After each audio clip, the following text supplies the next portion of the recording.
भगवान कैसे खुश होंगे। बहुत सारे लोग ये कहते हैं कि इतना पूजा करता हूँ, इतना पाठ करता हूँ, भगवान के भक्ति में लगा रहता हूँ, पर भगवान तो मुझ पे खुश होते ही नहीं। सबको भगवान सब कुछ दे दिए, मुझे नहीं। हम बस एक चीज़ के लिए कलटते हुए जीवन काट रहे हैं और भगवान तो मेरी सुनते ही नहीं।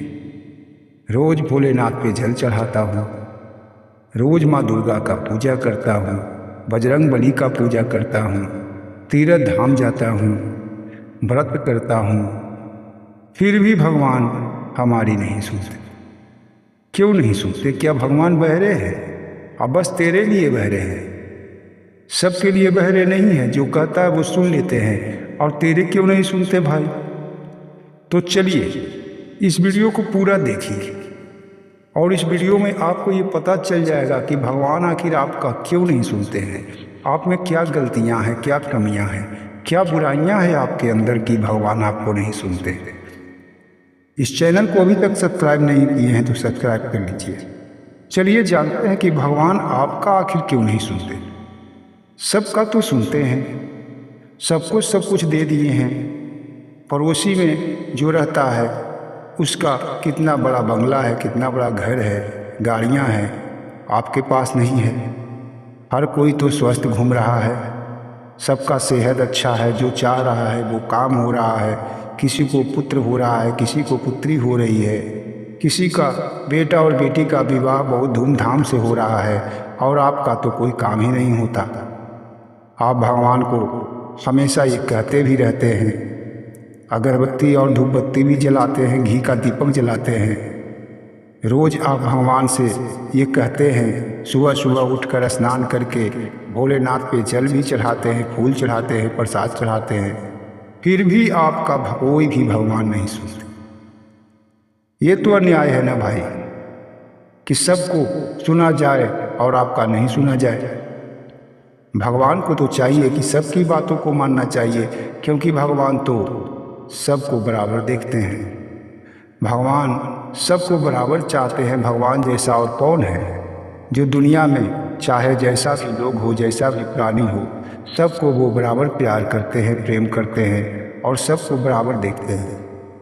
तो क्या आप ही एक ऐसे हैं जिसे भगवान नहीं देखते?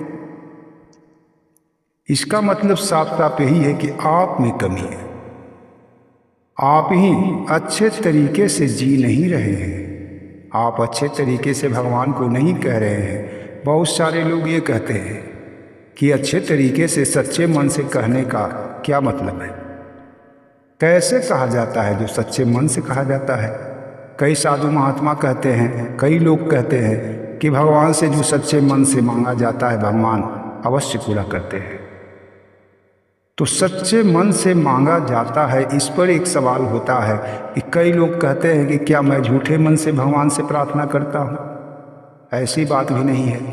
किसी के अगर कोई तकलीफ़ है, कोई दुख है, तो वो तो भगवान के पास सच्चे मन से ही ना कहेगा कि भगवान मेरा ये तकलीफ़ और दुख दूर कर दे। झूठे मन से थोड़े कहेगा कि झूठा जाकर कहेगा कि भगवान मेरा ये तकलीफ़ माफ़ दूर कर दे।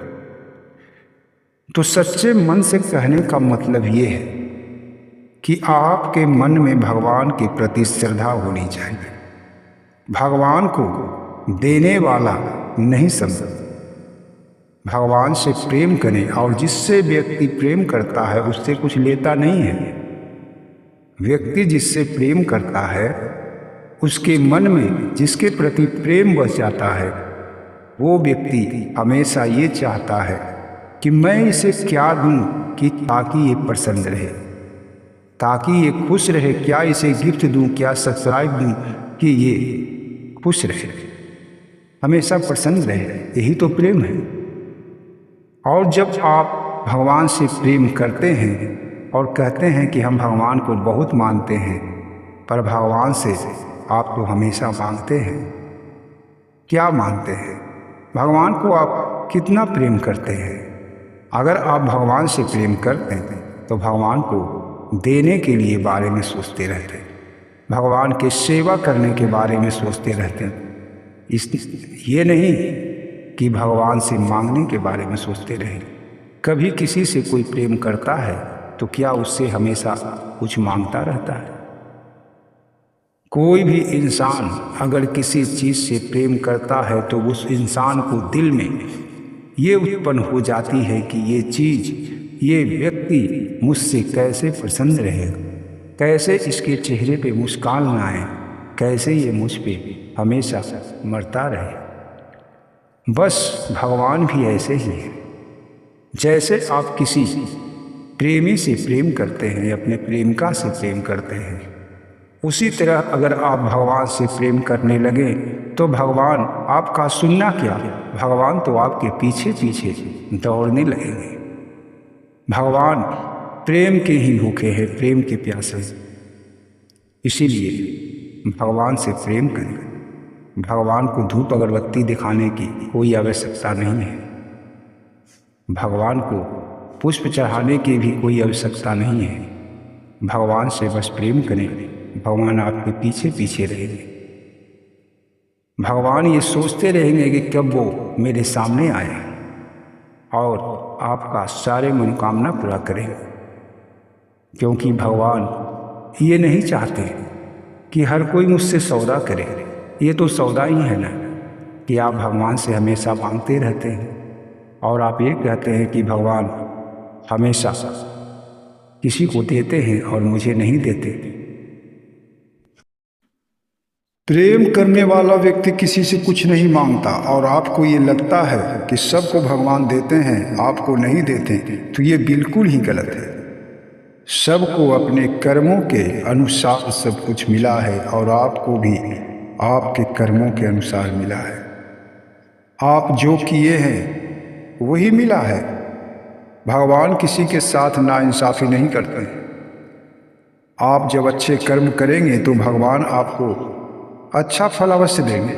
आप उनसे प्रेम करें या न करें, आप उनका पूजा करें या न करें, आप उनका भजन करें या न करें, अगर आपके कर्म अच्छे हैं तो भगवान आपको अवश्य अच्छा फल देंगे। आप हमेशा प्रसन्न रहेंगे। अपने कर्मों का तो कोई दोष देता नहीं, बस भगवान को दोष देने पे उतर जाता है। हर कोई यहाँ स्वस्थ क्यों नहीं है? हर कोई यहाँ धनी क्यों नहीं है? हर कोई गोरा क्यों नहीं है? हर कोई काला क्यों नहीं है? हर जीव जो है वो मनुष्य क्यों नहीं है?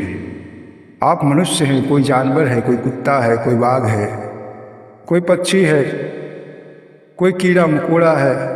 ऐसा क्यों? क्या भगवान सबके साथ नाइंसाफ़ी किए हैं? ऐसा बिल्कुल नहीं है। जो जैसा कर्म किया है उसे वैसा फल मिला है और आपका कर्म है भगवान से प्रेम करना। अगर आप भगवान से प्रेम करते हैं, भगवान को कुछ देने को सोचते हैं, भगवान को देखे बिना आपको चैन नहीं है, भगवान का नाम लिए बिना आपको नींद नहीं आता, तभी समझ लीजिए कि आप भगवान से प्रेम करते हैं। और अगर भगवान से आप पूजा करते हैं, पाठ करते हैं, नाम जप करते हैं और उसके पीछे आपका स्वार्थ छुपा हुआ है, आप सोचते हैं कि भगवान हम ऐसा करेंगे तो भगवान मेरा ये काम कर देंगे, तो भगवान क्या फीस वाले नौकर थोड़े ही हैं कि आप उनको फीस देंगे, अगरबत्ती जलाएंगे, दिया बारेंगे, नाम जपेंगे और भगवान आपका काम करेंगे। भगवान को इतना फुर्सत नहीं है।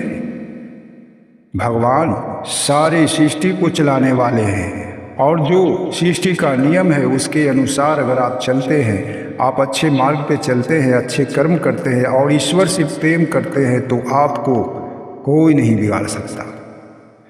बस भगवान आपका सुनते ही रहेंगे। भगवान स्वयं चाहते हैं कि कोई प्रेमी मिल जाए ताकि उससे बैठकर बातें करें, उसके साथ रहें, उसके पास रहें। भगवान से प्रेम कौन करता है? अरे भगवान को क्या चाहिए ये तो लोगों को पता ही नहीं है। बस लोगों को ये पता है कि मुझे क्या चाहिए और भगवान को एक बैंक समझकर भगवान से सब कुछ मांगने के लिए निकल पड़ते हैं। मंदिर में गए, या भगवान मुझे ये दे दो। घर में पूजा कर रहे हैं, या भगवान मुझे ये हो जाए। थोड़ा सा नाम कीर्तन कर लिए, भगवान को प्रणाम किए, भगवान मेरे सारे कष्ट दूर कर दो। ये सब गलत बात है। भगवान से बस प्रेम करें। आपको जो कर्मों में लिखा है, भाग्य में लिखा है, आपने जैसा किया है वैसा फल आपको मिलेगा, और जो इस जन्म में आप कर्म कर रहे हैं उसका फल भी आपको मिलेगा। और आप भगवान से प्रेम करने लगेंगे तो इतना बड़ा फल है, इतना बड़ा पुण्य आपको मिलेगा कि आप इस माया के जंजाल से ही निकलकर भगवान में समा जाएंगे और आपको मुक्ति प्रदान हो जाएगी। सबसे अच्छी बात यही है कि आप मोक्ष को प्राप्त कर ले, ईश्वर में विलीन हो जाएं, और यहाँ का जो भी है सब कुछ नाश होने वाला है। सब भौतिक सुख है, ये आप भी जानते हैं। जो भी चीज़ यहाँ आप देख रहे हैं, आपका ये शरीर भी जो है सब नाशवान है, सब कुछ मिट जाने वाला है। अरे भगवान से कुछ लेना है तो ऐसे चीज़ ले लीजिए कि उसका कोई नाश ही न हो, कभी नाश न हो, वो अविनाशी हो, और वो अविनाशी स्वयं भगवान है। भगवान से प्रेम करें, भगवान को प्राप्त कर ले और मोक्ष को प्राप्त कर ले, कि ताकि फिर से इस जंजाल, इस जन्म और मरण के बंधनों में आप न पड़े और कोई भी कष्ट उठाने के काबिल न रहें। तो आपको ये जानकारी ज़रूर अच्छी लगी होगी। अगर अच्छी लगी है तो वीडियो को एक लाइक करें, चैनल को सब्सक्राइब करें। जय श्री कृष्ण।